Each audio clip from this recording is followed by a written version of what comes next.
The mainstream solutions to the ecological crisis: investment in industrial-scale green energy, United Nations conferences and political promises, carbon capture technologies, are only making the problem worse. The only thing these remedies are good for is increasing the power of oppressive states, protecting those responsible for threatening the survival of everyone on the planet, and making huge profits for investors.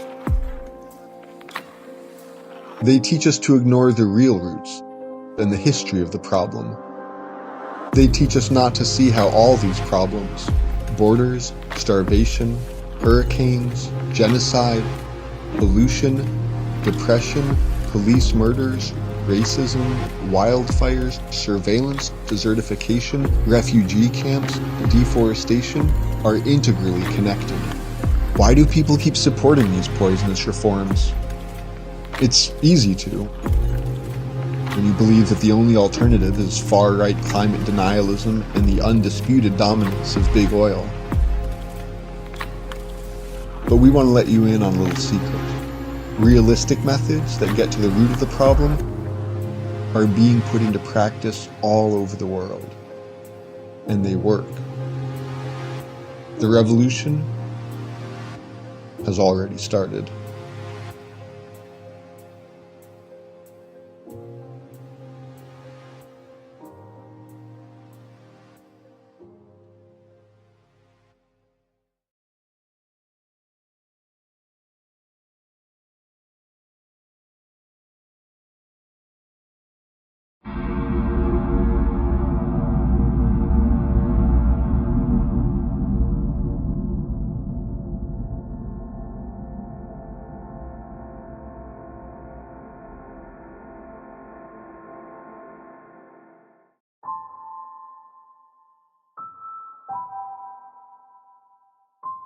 Hi, my name's Sleydo, Molly Wickham of the Gidimt'en clan,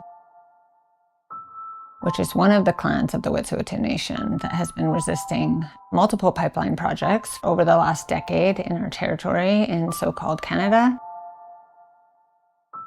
We have most recently been resisting the Coastal GasLink pipeline, which spans over 600 kilometers from northeastern British Columbia to the coast to the LNG Canada project, which would export fracked gas over to Asian markets. The struggle against Coastal GasLink has been largely surrounding the importance of Wet'suwet'en, the main salmon-bearing river that our nation and many other nations rely on. Salmon is a staple food to the Wet'suwet'en and to many Indigenous nations in our area. It's also one of the last clean drinking water sources in our territory. All of the communities out on our Yinta rely on that water. So it's a really sacred responsibility that we have as Cassia and Wet'suwet'en people for not only the future of all of our generations, but also the nations downriver from us. The CIRG is the Community Industry Response Group, a specialized unit of police that specifically deals with protecting industrial projects for private industry. We've been through this every day, every week. Right? Yeah. That's what I'm getting paid for. And so this is fully funded by the province and Canada to repress Indigenous people. These units are highly specialized and trained. And they've also used different tactics that they've learned in previous wars around the world to repress any sort of uprisings. A breakthrough today in those tense talks in BC to settle that pipeline protest and end rail blockades across Canada. There's word a proposed arrangement on land rights and title has been reached between Wet'suwet'en hereditary chiefs and the federal government.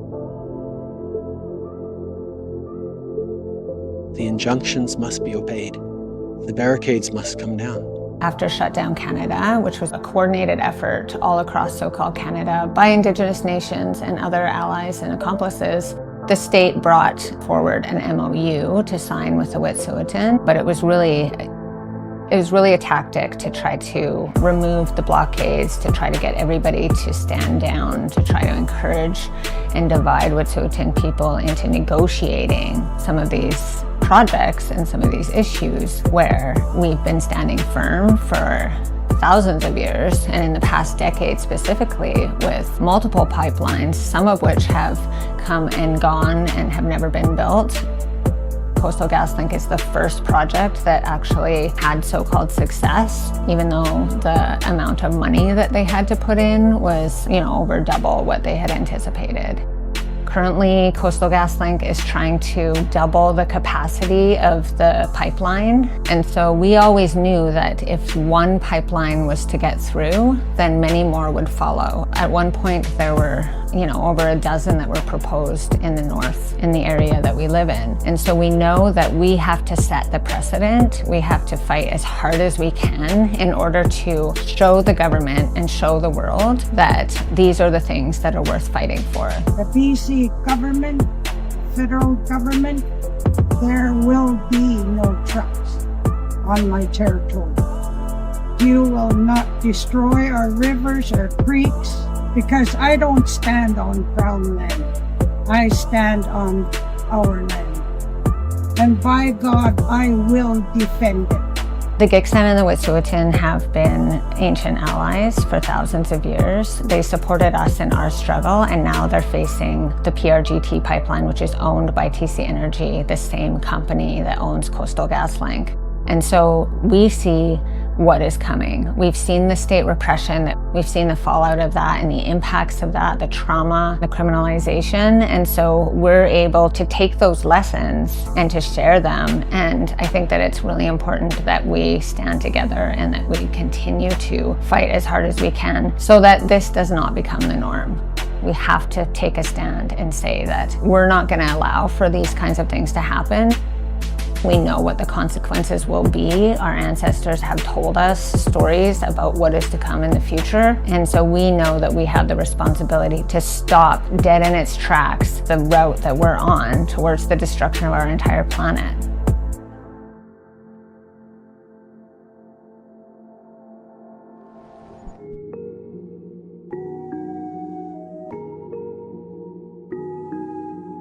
I'm Isa, and I'm speaking to you from the ZAD of Notre-Dame-des-Landes in the west of France, where I've been living since 2016. It's a large territory. It's 4,000 acres of wetland and farmland that could have been destroyed by an international airport project if there had not been an incredible struggle. The project was announced in the 60s and was immediately resisted by farmers. It went into dormancy for a couple of decades and got taken out of the boxes in the year 2000, where the resistance got immediately reactivated, but going beyond just the farmers and extending to local people. The government started expropriating people to make way for the airport. And some of the inhabitants of the zone wrote an open letter where they memorably said, to defend a territory, you need to inhabit it. And invited people to come and squat land and buildings to be able to resist. And this is really where the ZAD, which initially is an administrative acronym that means Zone à Aménagement Différé, i.e. a piece of land that is earmarked for an infrastructure, became the Zone à Défendre, the zone to defend, and where the slogan against the airport and its world really started to flourish. De son côté, la préfecture assure que le projet suit son cours, encadré par les forces de l'ordre nécessaires, sans préciser le nombre. Les pressions policières ne feront pas céder la résistance. Il faudra qu'ils viennent nous virer, mais bon, on ne se laissera pas faire. On ne se laissera pas faire, on n'est pas prêt de partir. Obviously, this kind of occupation was not seen very positively by the authorities, and in 2012 there was a military operation called Operation Caesar that came to try and evict the squatters.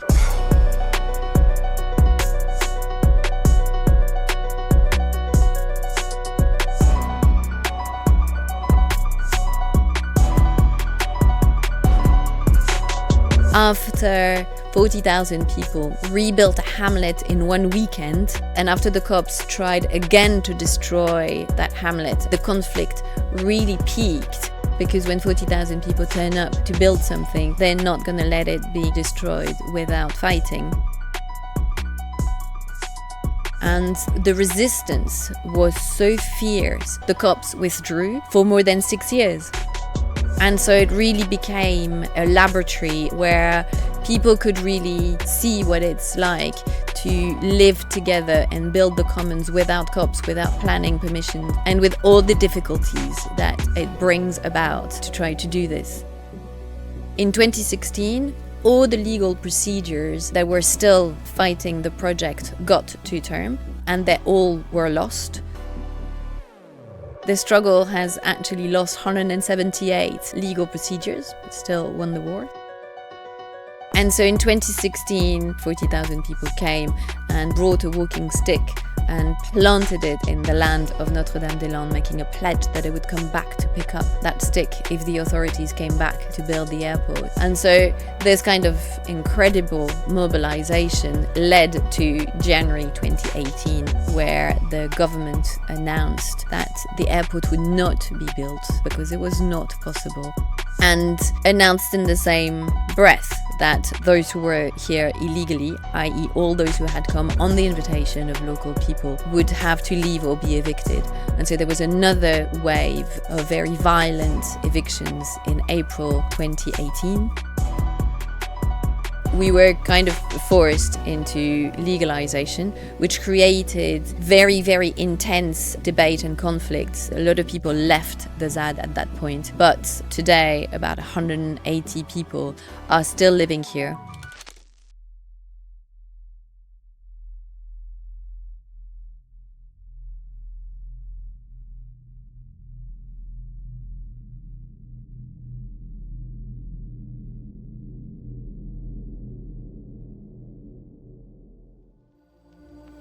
Olá, eu sou Neto, Sankara, militante da MST, agricultor no assentramento popular Claudemir Dias Lima, na cidade de Itaúna.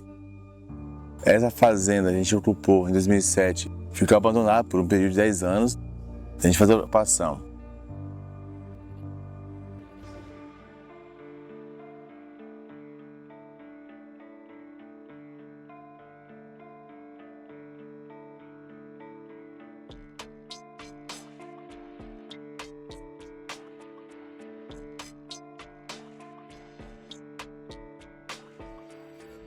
Nosso trabalho hoje, focado em reflorestar mais do Rio de Contas, em combater o uso de venenos sintéticos, produzir florestas, vai nos ajudar a mitigar, ainda que localmente, os efeitos da mudança climática.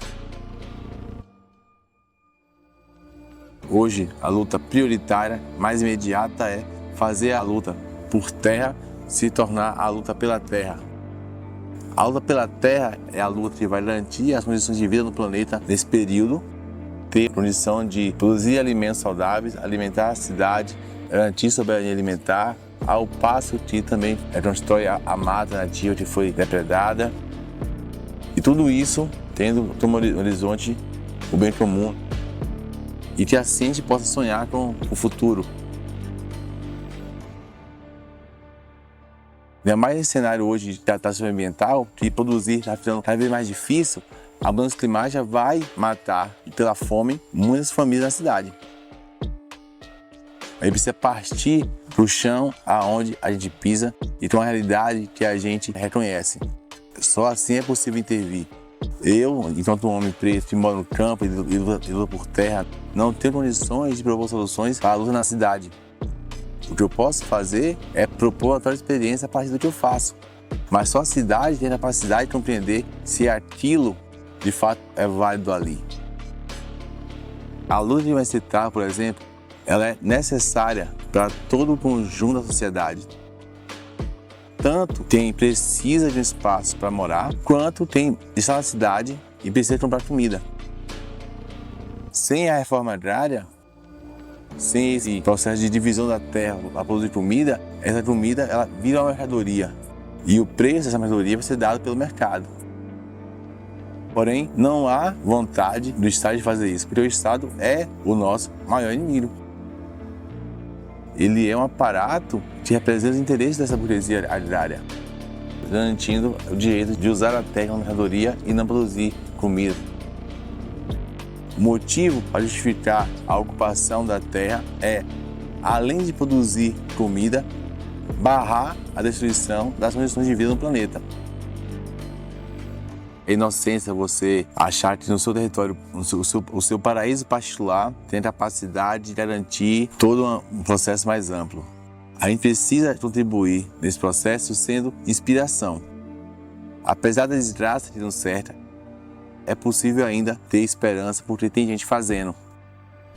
Não ceder à tentativa de dizer, bem, eu posso viver bem no meu paraíso enquanto o mundo está se acabando. Seria muito confortável viver no paraíso enquanto o mundo está se destruindo.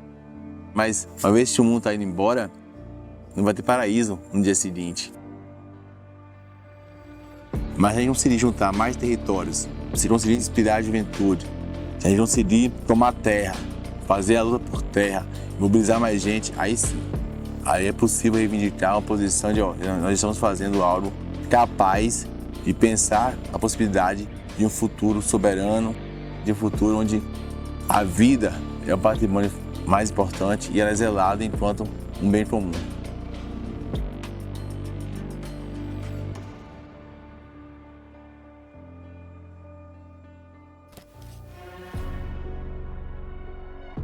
I think that it's really important to set precedents, not only as Indigenous people, but as communities that are fighting the climate crisis and who are fighting to protect critical ecosystems and water systems.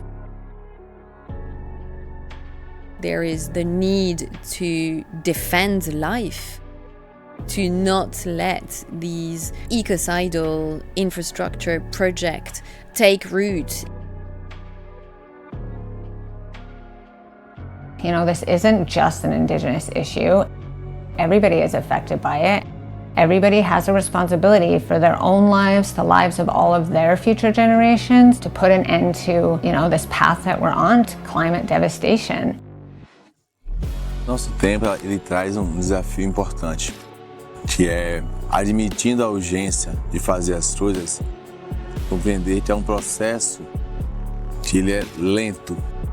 A gente vive num tempo de informação rápida, a informação que circula com muita velocidade, mas sem profundidade. A tela do celular é uma fração da realidade e ela é muito rasa. We need to act collectively, not only as Indigenous people, but as humanity, as life on Earth.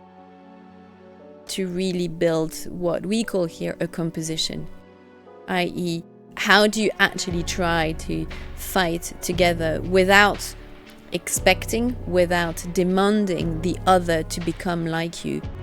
We need to show them that we are all going to work together for our shared goals and our shared vision, and basically we're going to fight for our lives, because that's what we're doing.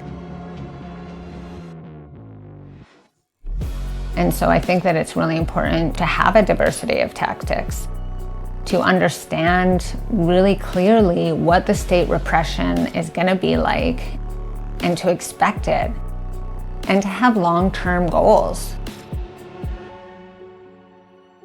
Pé de pau-brasil bonito, ele tem no mínimo 20 anos de idade.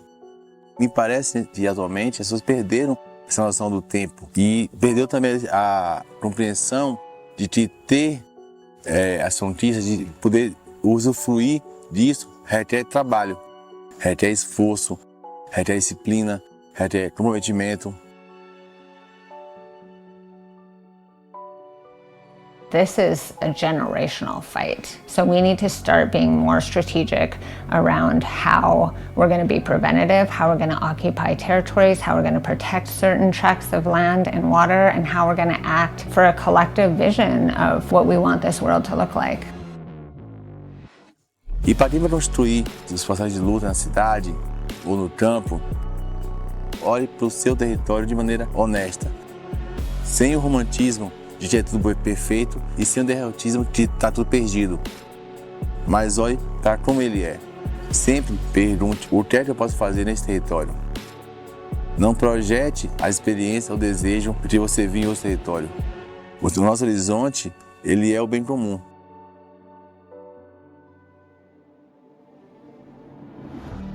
Even though the pipeline has gone through in Wet'suwet'en territory, I see so many successes in the struggle that we've been able to achieve.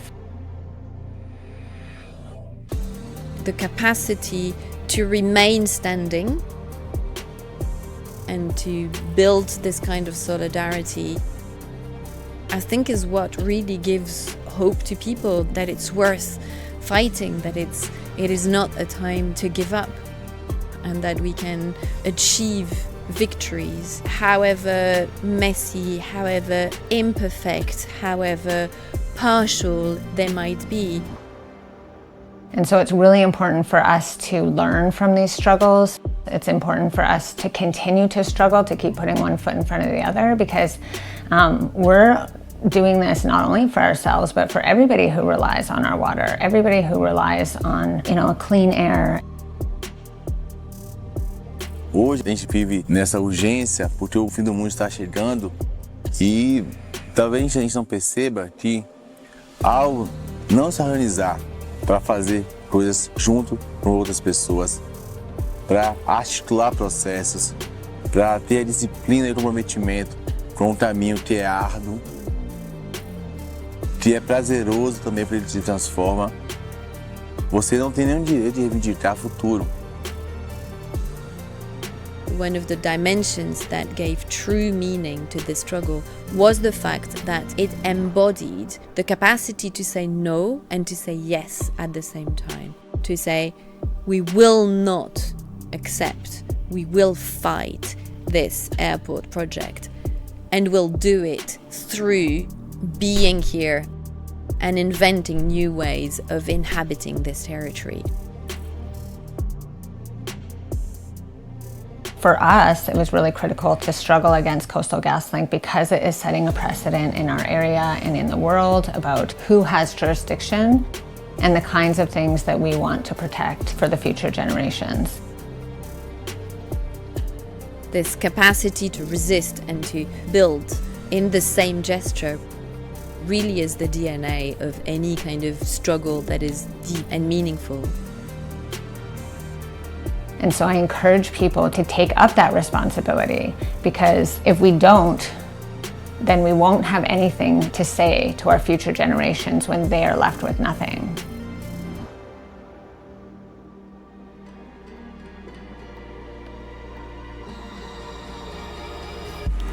When we shut down airports to stop one of the industries most responsible for egregious pollution, we also learn how to push back against the brutal force of a militarized police, to care for the land, to feed ourselves in a sustainable way.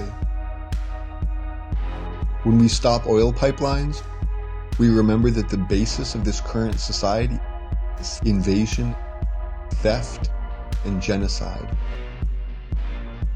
And we remember that there are healthier ways of living. When we reach out to build networks of liberated spaces, we realize we don't need the homogeneity of a party. Each one of us can build towards our own best future, based on our needs, our conditions, and our dreams. When our networks keep growing and the only limitation is repression or the colonial behaviors we still need to unlearn, we can see that decentralized doesn't mean smaller. A decentralized network can bring together 1 million unique nodes, each one autonomous, each one created at a scale in which our participation is meaningful, each one born from a respectful relationship with the specific territory that gives us life, with the histories we all carry with us. No state in history has been able to do that. Every state in history has an underclass, a sacrifice zone, a large mass of subjects who have to go along with the plans drafted by experts who supposedly understand our lives better than we do. The revolution is already here. Through it, we can win much better chances for survival, a more meaningful present, and a more beautiful future than the current system could ever offer us. The next question: how do we make it our own?